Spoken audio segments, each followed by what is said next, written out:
하나님 말씀 요한일서 3장 1절에서 12절입니다. 우리 9절부터 12절까지만 다 같이 함께 합독하도록 하겠습니다. 요한일서 3장 9절에서 12절입니다. 우리 다 같이 합독하겠습니다. 시작.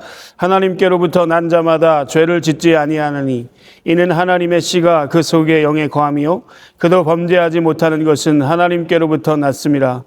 이러므로 하나님의 자녀들과 마귀의 자녀들이 드러나라니 무릇 의에 행하지 아니하는 자나 또는 그 형제를 사랑하지 아니하는 자는 하나님께 속하지 아니하니라. 우리는 서로 사랑할지니 이는 너희가 처음부터 들은 소식이라. 가인같이 하지 말라. 그는 악한 자에게 속하여 그 아우를 죽였으니 어떤 이유로 죽였느냐. 자기의 행위는 악하고 그의 아우의 행위는 의로움이라. 아멘. 오늘 예배 오신 모든 분들을 예수님의 이름으로 환영하고 축복합니다. 오랜만에 만났습니다. 수련회 이후에 한 달 됐고 수련회를 참여하지 못하신 분들은 한 달이 넘는 시간 동안 뵐 수가 없었는데 오늘 이렇게 다시 만나게 된 것이 은혜입니다. 나름대로 저는 이 한 달의 시간을 안식월로 보내면서 많은 것들을 보고 또 예전의 삶을 돌아보는 좋은 기회가 되었습니다. 금요 기도회 때 말씀드린 것처럼 30년 전에 제가 신학교 시절에 그 학교를 방문하고 또 제가 기도했던 그 채플실 구석에 제가 앉았던 그 자리를 보고 그리고 내가 그렇게 사랑했던 친구들 만나고 싶었지만 30년 동안 만나지 못했던 그 신학생 때 만났던 그 친구들을 다시 만나면서 하나님의 은혜를 다시 새롭게 하는, 그래서 금요 기도회 때 첫 번째로 설교한 내용이 제가 그 개강 수련회 때 받았던 말씀을 전하는 기회가 있었고, 오늘 이 말씀도 사실은 제가 정한 이유가 있습니다. 제가 가는 곳마다 하나님께서는 이 본문의 말씀을 듣게 하셨습니다. 노예 가서 개의 예배를 드리는데 이 말씀을 듣게 하셨고, 그 다음 주 주일에 부모님이 섬기는 교회를 갔는데 똑같은 본문으로 또 말씀을 하시는 거예요. 이게 우연치고는 너무나 필연적인 하나님의 어떤 뜻이 있다는 생각이 들었습니다. 여러분, 하나님 살아계시는 줄로 믿습니다. 30년 전에 제가 목사의 꿈을 꾸고 신학교에 들어가서 기도했던 그 기도, 그 채플실 구덕에서 그 부르심과 소명에 대해서 하나님 앞에 당신의 뜻은 무엇입니까? 저는 어떻게 살아야 합니까? 제가 목사가 되는 것이 맞는 것입니까? 제 안에 유학에 대한 간절한 꿈이 있는데 갈 수는 있는 것입니까? 저에게 교회에 대한 소원이 있는데 저를 통해서 이 소원이 이루어질 수 있겠습니까? 제가 그 구석에서 새벽마다 기도하면서 기도했던 그 기도, 그리고 제가 그때부터 써내려갔던 일기장에 써내려간 그 기도 제목, 30년을 이렇게 살고 돌아보니 모든 것이 다 응답으로 하나님의 인도하심으로 제 삶 가운데 가득 채워진 것을 발견하게 되는 줄로 믿습니다. 잘 안 들리나요? 네. 제가 들고 하겠습니다. 아무튼 간에 반갑습니다. 긴장해가지고 넘어질 뻔했어요.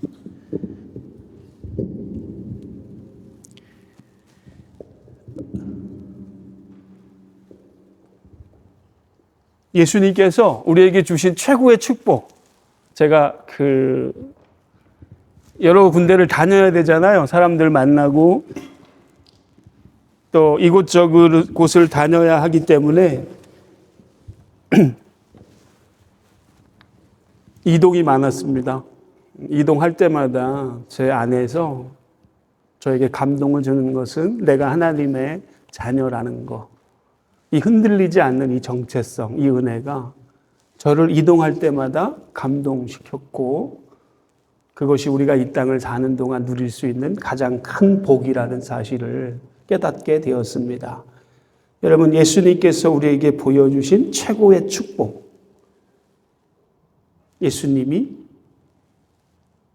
하나님을 아버지라고 말씀하셨고 예수님을 믿는 모든 사람이 다 하나님의 자녀가 되는 권세를 주셨다는 이 복음을 이 땅에 오셔서 가르쳐 주셨어요.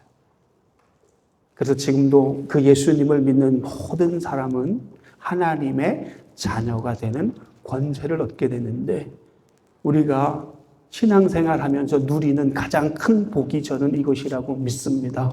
누구도 부인할 수 없는, 누구도 흔들 수 없는 정체성. 그것은 우리가 예수의 이름으로 하나님의 자녀가 되었다는 사실이에요. 예수님의 공생의 사역을 통해서 그것을 보여주셨고 그것이 복음 중에 복음이고 그것이 예수님이 가르쳐 주신 가장 가르침의 핵심인데 그것을 가장 옆에서 지근거리에서 본 사람이 있었으니 그 사람이 누구예요? 사도 요한입니다. 가장 가까이에서 하나님의 아들 되신 그 예수님을 목도하고 그 예수님을 믿는 모든 사람들이 구원을 받고 하나님의 자녀가 되는 권세를 얻게 되는 그 모습을 가장 가까이에서 본 사람이 있었는데 그 사람이 바로 요한 사도입니다. 요한 서신을 우리가 보고 있는데 오늘 요한은 우리에게 1절을 볼까요? 보라, 아버지께서 어떠한 사랑을 우리에게 베푸사 하나님의 자녀라 일컬음을 받게 하셨는가. 오늘 성경의 1절은 보라 이것으로 시작되고 있습니다. 보라는 그냥 나오는 표현이 아닙니다. 성경에서 강조하고 싶을 때 너무나 중요한 내용을 꺼낼 때 이 보라라는 단어를 쓰면서 강조합니다. 오늘 이 나오는 이 보라는 감탄사로 나오고 있습니다. 보라, 아버지께서 어떠한 사랑으로 우리에게 보이사 하나님의 자녀라고 일컬음을 받게 하셨는가. 하나님이 우리에게 사랑을 보여주셨는데 그 사랑을 어떤 방식으로 우리에게 보여주셨는가? 자기의 가장 사랑하는 아들 독생자 예수 그리스도를 십자가에서 대속의 죽음으로 죽게 하심으로 우리를 그 핏값으로 사셔서 우리를 자녀 삼아 주셨다. 이것이 사도 요한이 1절에서 쓰고 있는 내용입니다. 사랑하는 성도 여러분, 우리는 이 사랑이라는 말을 아주 많이 사용합니다. 하지만 신앙 안에서 사랑은 단순히 뜨거운 감정이 아닙니다. 마음의 떨림이 아닙니다. 많은 성도들이 사랑의 마음이 생기지 않아도 사랑할 수 없습니다 라고 말합니다. 그러나 성경은 오늘 본문 16절을 보십시오. 사랑을 이렇게 정의합니다. 그가 우리를 위하여 목숨을 버리셨으니 우리가 이로써 사랑을 알게 되었다. 사랑의 주도권이 우리에게 있는 것이 아니에요. 예수님이 우리를 사랑하셔서 예수님이 우리를 위하여 목숨을 버리셨으니 우리가 이로써 그 사랑을 알게 되었다.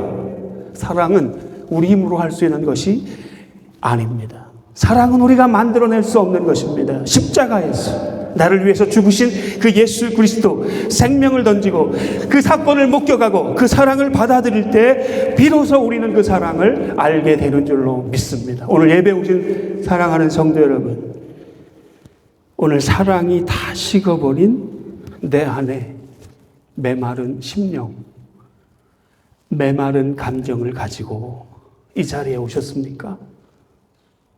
여러분 자신을 탓하지 마십시오. 먼저 나를 위해 목숨을 버리신 그 예수 그리스도의 압도되는 사랑 앞에 머무는 여러분이 되시기를 예수님의 이름으로 축복합니다. 우리의 능으로, 우리의 힘으로는 사랑할 수 없어요. 우리를 위하여 십자가에서 핏값을 대속하시고 목숨을 내어놓으신 그 사랑, 그 사랑을 알게 될 때 그 은혜와 능력을 힘입어 우리가 사랑하는 자가 될 수 있는 것이고 그 십자가의 사랑을 통과할 때만 우리는 진짜 사랑을 시작할 수 있는 것입니다. 다시 1절 볼까요? 보라, 아버지께서 어떠한 사랑을 우리에게 보이사 하나님의 자녀라고 일컬음을 받게 하셨는가. 아들을 십자가의 대속의 죽음으로 죽게 하심으로 그 예수를 믿는 모든 사람들은 하나님의 자녀가 되었습니다. 사도 요한이 그래요. 우리가 그러하도다. 믿으십니까? 내가 그렇게 되었다는 것이에요. 오늘 우리가 그 은혜를 입었다는 사실입니다. 우리가 그러하도다. 아멘이십니까? 우리가 그러하도다. 우리가 그런 존재가 되었다는 것입니다. 하나님의 어떤 사랑으로 우리가 하나님의 자녀가 되었는지를 너희는 보라, 이것입니다. 우리가 하나님의 자녀가 된 것을 너희는 오늘 보라는 거예요. 확신하라는 것입니다. 그러나 성경이 오늘 말씀하고 있어요. 세상은 우리가 하나님의 자녀인 것을 모른다고 하지만 아무리 세상이 이렇게 말해도 하나님의 자녀의 정체성은 흔들리지 않는 줄로 믿습니다. 누구도 흔들 수 없는 하나님의 자녀됨의 정체성. 우리는 하나님의 자녀이고 장차 주님 앞에 가장 아름다운 모습으로 서게 될 줄로 믿습니다. 이 소망을 가진 자마다, 오늘 성경에 이 소망을 가진 자마다 하나님의 자녀답게 살아갈 마음을 갖게 된다라고 말씀하고 있어요. 세상은 우리를 알아보지 못하지만 우리 안에 오늘도 누구도 흔들 수 없는 분명한 정체성이 있는데, 그게 우리가 하나님의 자녀가 되었다는 사실입니다. 이 세상이 끝나고 우리 인생이 끝나고 주님이 다시 오실 때 모든 것이 만천하에 다 드러나게 될 것입니다. 그때 여러분, 그때 우리가 하나님의 자녀 되었다라는 사실이 세상에 드러나게 될 것입니다. 지금은 잘 몰라요. 그러나 우리의 삶의 마지막에 가면 모든 것이 선명하고 분명하게 다 드러나게 될 것입니다. 누가 진짜인지, 누가 가짜인지, 누가 정말 하나님의 자녀인지 온 천하에 하나님의 백성의 자녀됨이 다 드러나게 될 줄로 믿습니다. 우리가 무엇을 건질 수 있겠어요? 우리가 무엇을 가지고 하나님 앞에 설 수 있겠습니까? 하나님의 자녀됨의 정체성을 가지고 하나님 앞에 설 수 있는 것입니다. 그러므로 여러분, 우리는 하나님의 자녀입니다. 이것을 오늘 이 예배를 통해서 붙잡으십시오. 누리십시오. 이 세상을 가장 아름답고 행복하게 살 수 있는 비밀이 여기에 있는 줄로 믿습니다. 최고의 비밀. 우리 아버지가 하나님인데, 우리가 구하는 모든 기도를 하나님이 들으실 수 있는데 우리가 어찌 흔들릴 수 있겠습니까? 이 정체성을 잊지 마십시오. 이 복음을 붙드십시오. 이것이 가장 아름다운 삶을 사는 비밀이고 하나님과 가장 아름다운 교제를 누리는 가장 중요한 기초가 되는 줄로 믿습니다. 우리가 하나님의 자녀가 되는 것은 우리의 노력이나 스펙이 아닙니다. 하나님께서 일방적으로 부어주시는 그 하나님 아버지의 사랑 때문입니다.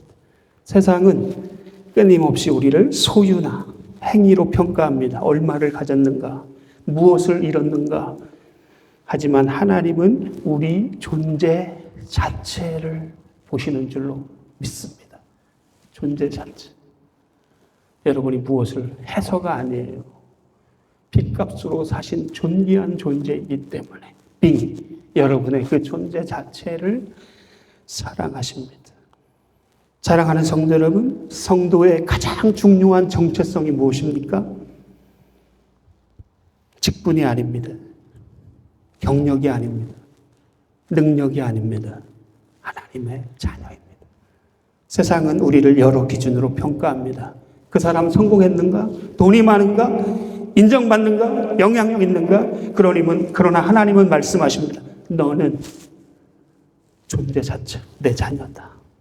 이게 복음인 줄로 믿습니다. 교회는 이 복음을 회복해야 할 줄로 믿습니다. 세속의 물결이 교회에 들어오지 못하도록, 복음의 본질이 교회를 압도할 수 있도록, 세상의 기준과 평가가 아니라 존재 자체로 우리를 사랑하시는 그 복음의 원색적인 복음이 선포되는 그 교회가 살아있는 교회고 그 교회 공동체에 성령님 역사하시는 줄로 믿습니다. 우리가 잘나서 하나님의 자녀가 된 것이 아닙니다. 하나님의 사랑 때문에 자녀가 된 것입니다. 오늘도 하나님께서 여러분에게 말씀하십니다. 너는 내 자녀다. 이 정체성이 회복될 때 비로소 여러분은 세상을 이길 힘을 얻게 되는 줄로 믿습니다. 그래서 1절에 보라, 이것은 어마어마한 감탄사예요. 놀라운 그 하나님의 은혜를 경험한 자로서의 감탄입니다. 하나님이 우리에게 어떠한 사랑을 베푸셨는가? 여러분, 이 사랑을 제대로 아는 사람, 이 은혜를 제대로 아는 사람은 예전과 똑같은 방식으로 살 수 없는 것입니다. 하나님의 자녀는 삶의 가치와 방향이 달라지는 거예요. 예전에는 죄를 사랑했어. 그러나 죄를 사랑하던 사람이 이제는 거룩함을 사모하게 되고, 미움을 품었던 사람이 이제는 사랑하려고 애쓰는 사람이 되는 것입니다. 우리가 완벽해서 그래요? 아닙니다. 우리 안에 새 생명을 부여받았기 때문입니다. 여러분, 질문하겠습니다. 여러분은 이 자녀됨의 정체성을 가지고 살아가고 계십니까? 이 은혜로 오늘 살아가고 계십니까? 아멘 하는 사람 별로 없어요. 오늘 예배를 통해서 회복하는 여러분이 되시기를 예수님의 이름으로 축복합니다. 보라! 하나님이 어떠한 사랑을 우리에게 보여주셨는가? 우리가 그러하도다. 감탄하는 것입니다. 기쁨을 감출 수 없는 것입니다. 너무나 감동이 있는 것입니다. 여러분, 하나님의 자녀는 어떤 모습으로 그 삶에서 드러나게 되는 것입니까? 오늘 본문에서 그것을 분명하게 말씀하고 있어요. 하나님의 자녀됨의 증거는 관념이 아니라 그의 삶에서, 관계를 통해서, 인격을 통해서 나타난다고 성경이 말씀하고 있어요. 우리 14절을 보실까요? 14절. 우리가 형제를 사랑함으로, 주부에는 없네요. 우리가 형제를 사랑함으로 사망에서 옮겨 생명으로 들어간 줄 알거니와 사랑하지 아니하는 자는 사망에 머물러 있느니라. 사망에서 옮겨 생명으로 들어간 줄을 어떻게 안다고 말씀하고 있어요? 하나님이 사랑하셔서 핏값으로 산 그 형제를 사랑하는 모습으로 드러난다고 요한 사도, 사랑의 사도는 우리에게 말씀하고 있습니다. 인격을 통해서, 삶의 관계를 통해서 핏값으로 사신 형제를 사랑하는 그 사랑의 모습으로 하나님의 자녀됨의 모습이 드러난다. 성경이 말하고 있습니다. 자, 이렇게 요한 사도가 사랑을 설명하다가 갑자기 인류 최초의 살인자 가인의 이야기를 꺼내고 있습니다.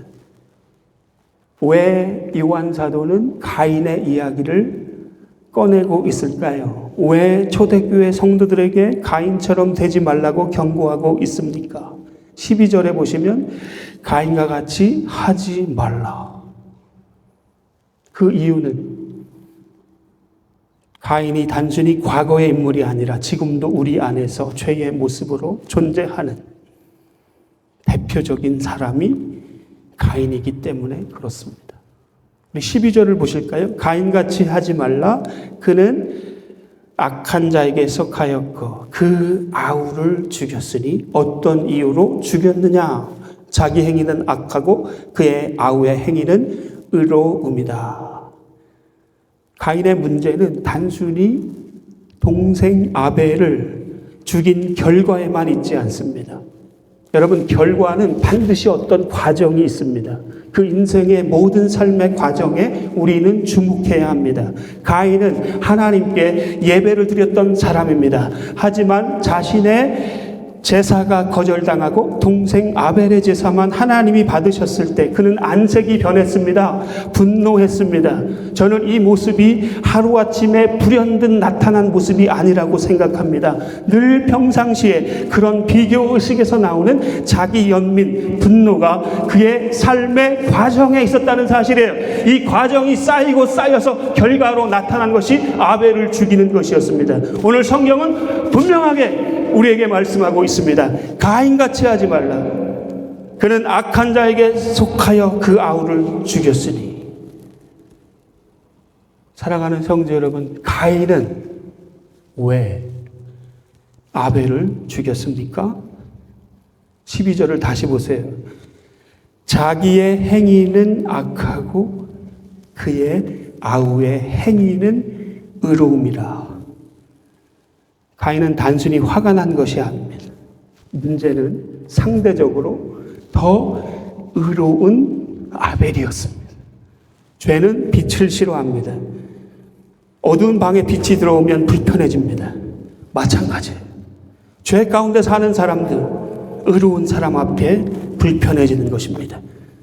가인은 회개할 시간도 있었고 하나님께서 회개의 시간도 주셨습니다. 그는 얼마든지 회개함으로 하나님 앞에 다시 나갈 수 있었습니다. 그러나 가인은 자신의 죄를 보지 않았습니다. 대신 아벨을 바라보았습니다. 왜 하나님은 아벨의 제사만 받으시는가? 왜 나는 인정받지 못하는가? 왜 나는 저 사람보다 못한 사람인가? 죄는 여기서부터 시작되는 것입니다. 이것이 비교예요. 사랑하는 성도 여러분, 비교는 위험합니다. 비교는 시기를 낳습니다. 시기는 미움을 낳습니다. 미움은 결국 파괴되는 영혼이에요. 오늘도 마찬가지예요. 왜 저 사람은 인정을 받는가? 왜 나는 주목받지 못하는가? 왜 저 집은 잘 되는가? 왜 저 사람은 사랑을 받는가? 사단은 계속해서 우리로 하여금 비교하게 하는 것입니다. 여러분, 비교해 보세요. 비교하는 그 순간 감사는 사라지고 사랑도 사라집니다. 가인은 결국 하나님보다 자기 감정에 붙들렸어요. 그리고 죄는 점점점 자라갔습니다. 하나님은 경고하셨습니다. 아주 중요한 포인트라고 생각합니다. 우리가 엇나갈 때, 우리가 하나님을 바라보지 못할 때, 때때로 하나님께서는 우리에게 회개의 기회를 주십니다.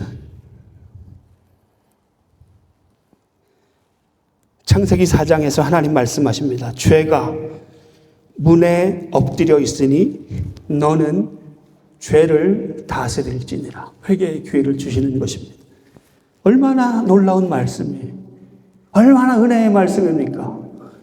죄가 네 문 앞에 엎드려 있으니 너는 죄를 다스릴지니라. 하나님은 가인을 버리지 않으셨습니다. 견고하셨어요. 가인아, 지금 내 마음의 상태가 위험하다. 분노를 품지 말아라. 분노를 처리하라. 죄를 다스려라. 그러나 가인은 하나님의 말씀보다 자기 감정을 선택했습니다. 결국 동생을 들로 불러내 죽여요.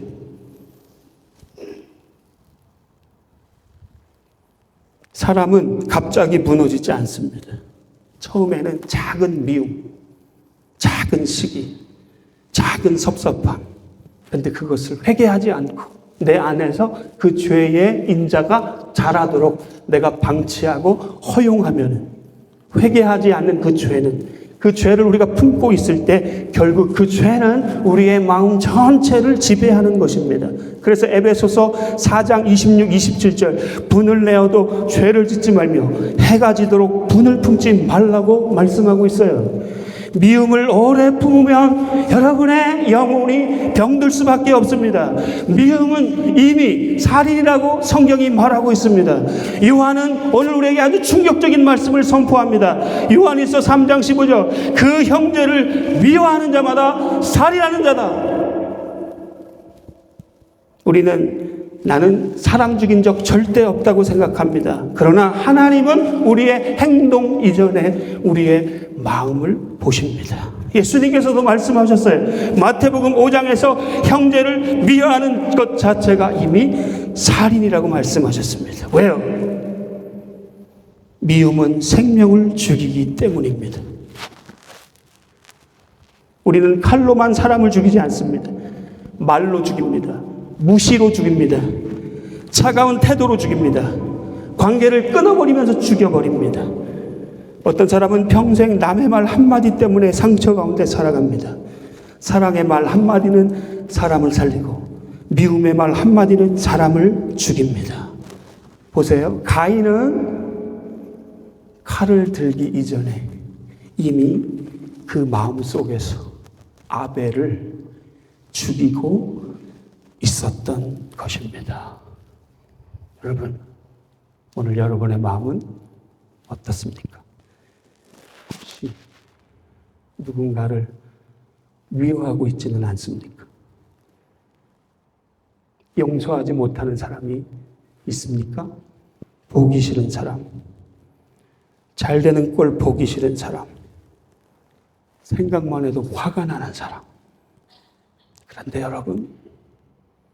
여러분이 그토록 추궁하는 그 사람이 여러분의 아벨일 수 있다는 사실을 기억하십시오. 여러분, 우리가 하나님의 자녀가 맞습니까? 다시 스스로에게 물어봤으면 좋겠습니다. 하나님의 자녀됨의 모습은 어떤 모습으로 드러난다고 말씀하고 있습니까? 형제를 사랑하는 사랑으로 드러난다고 말씀하고 있어요. 14절 사도 요한은 하나님의 자녀의 특징을 설명하고 있습니다. 우리가 형제를 사랑함으로, 다시 강조합니다. 우리가 형제를 사랑함으로 사망에서 옮겨 생명으로 들어간 줄 알거니와. 사랑은 단순한 감정이 아니에요. 자녀됨의 증거이고 내가 예수 그리스도의 생명을 소유한 증거가 됩니다. 그러므로 하나님의 자녀는 사랑하며 삽니다. 물론 쉽지 않습니다. 사랑하다가 상처받을 때도 있습니다. 배신당할 때도 있습니다. 억울할 때도 있습니다. 자존심 상할 때도 있습니다. 그럼에도 사랑하려고 애씁니다. 왜 그렇습니까? 예수님이 먼저 우리를 사랑하셨기 때문입니다. 요한은 이어서 우리에게 말합니다. 3장 16절, 그가 우리를 위하여 목숨을 버리셨으니 우리가 이로써 사랑을 알게 되었다. 가인과 예수님은 완전히 반대입니다. 가인은 형제를 죽였습니다. 예수님은 형제를 위하여 죽으셨습니다. 가인은 빼앗아갔습니다. 예수님은 내어주었습니다. 가인은 시기했습니다. 예수님은 사랑하셨습니다. 십자가는 가인의 길과 정반대의 길이에요. 사랑하는 성도 여러분, 가인은 멀리 있는 사람이 아닙니다. 우리 안에도 가인이 있습니다. 인정받고 싶은 마음, 비교하는 마음, 시기하는 마음, 미워하는 마음. 교회 안에서도 얼마든지 이 가인의 모습이 나타날 수 있습니다. 오늘 우리가 같이 예배를 드리는데 이 안에서도 질투하고 경쟁하고 상처를 줍니다. 열심히 봉사하는데 사랑은 없습니다. 이렇게 예배를 드리는데 미움을 버리지 못합니다. 여러분, 가인도 예배를 드렸어요. 그러나 하나님은 그 재물보다 그 마음을 보셨던 것입니다. 오늘 하나님께서 우리에게 물으십니다. 가인에게 물었던 것처럼 네 아우가 어디 있느냐. 이거는 단순하게 아벨이 어디에 있는가 위치를 묻는 게 아니에요. 장소를 묻는 것이 아닙니다. 너는 형제를 사랑하고 있느냐? 너는 누군가를 마음속에서 죽이고 있지 않느냐? 오늘 우리가 사랑하지 못하면 가인의 길로 가는 것입니다. 그래서 요한 사도는 우리에게 말씀하고 있어요. 12절. 가인과 같이 되지 말라. 사랑하는 성도 여러분, 미움을 오래 품지 마십시오. 비교하지 마십시오. 시기를 붙들지 마십시오. 십자가 앞으로 나가십시오. 예수님의 사랑을 붙드십시오. 자유하십시오. 복음 안에서 날아오십시오. 말로만 사랑하지 말고 행함과 진실함으로 사랑하십시오. 그때 세상은 우리를 통해서 하나님을 보게 될 줄로 믿습니다. 가인이 분노했을 때 하나님은 그에게 내가 어찌하여 분을 내느냐 하고 물으시면서 기회를 주셨습니다. 하지만 가인은 하나님과 대화하지 않고 동생에게 달려갔습니다. 저는 이 지점을 강조하고 싶습니다. 하나님과의 소통이 막힌 사람은 반드시 사람과의 관계에서 폭발하게 되는 것입니다. 내 안에 시기심, 미움, 비교의식이 사랑의 통로를 막아버릴 때 우리 영혼은 가인처럼 유리하고 방황하는 자가 될 것입니다. 가인은 범죄 후 내 죄와 벌이 너무 무겁습니다 고백하면서 두려움 속에 살았습니다. 하나님 앞에 담대히 나갈 자격을 잃어버리게 되었습니다. 그러므로 다시 한번 여러분에게 말씀드립니다. 12절에 가인과 같이 하지 말라. 말씀을 마치면서 한 절만 함께 나누고 말씀을 마치겠습니다. 21절. 사랑하는 자들아, 만일 우리의 마음이 책망할 것이 없으면 하나님 앞에서 담대함을 얻고 무엇이든지 구하는 바를 그에게 받나니, 책망할 것이 없으면 하나님 앞에 담대함으로 우리가 구할 모든 기도를 하나님께 구할 때 우리의 기도를 하나님이 들으시겠다고 말씀하고 있어요. 죄로 인하여 걸리적거리고 하나님과의 관계가 끊어지지 않도록 가인의 마음을 품지 않기를 바랍니다. 오늘 여러분의 마음이 책망할 것이 없어서 하나님과 온전한 소통으로 여러분이 구하는 모든 기도가 다이렉트로 하나님 앞에 나아갈 수 있는 하나님의 사람이 다 되시기를 예수님의 이름으로 축복합니다. 가인처럼 고개를 숙이고 피하는 인생이 아니라 하나님을 똑바로 바라보며 기도할 수 있는 당당한 하나님의 자녀의 권세를 회복하는 모든 성도님들이 다 되시기를 예수님의 이름으로 축복합니다.